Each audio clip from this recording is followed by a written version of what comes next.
Welcome to our channel. Today we how to track IHSS pay period work hours, provider portal step by step clearly. To track your IHSS pay period work hours using the provider portal, first, open your web browser. Type in the URL for the provider portal and press enter. Once the home page loads, look for the login section.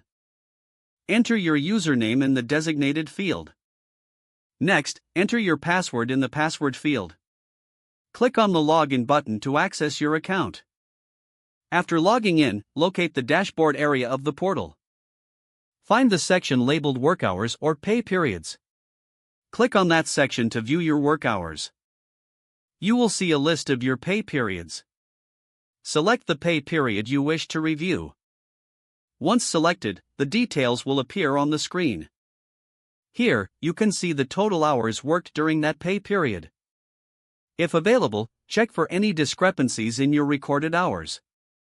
For clarification, you may need to refer to your own timesheets.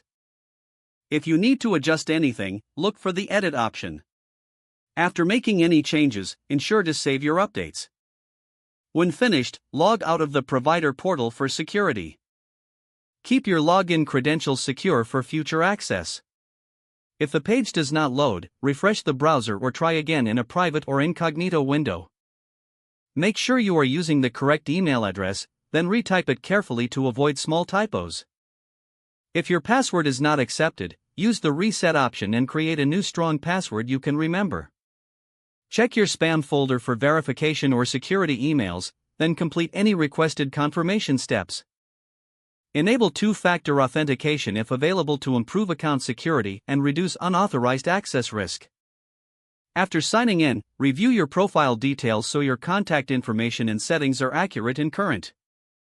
If you see an error message, note it down and try again after restarting your device and internet connection. Log out when you finish, especially on shared devices, to keep your account and payment information secure. If the page does not load, refresh the browser or try again in a private or incognito window. Make sure you are using the correct email address, then retype it carefully to avoid small typos. Don't forget to like this video and subscribe to our channel for more step-by-step tech guides.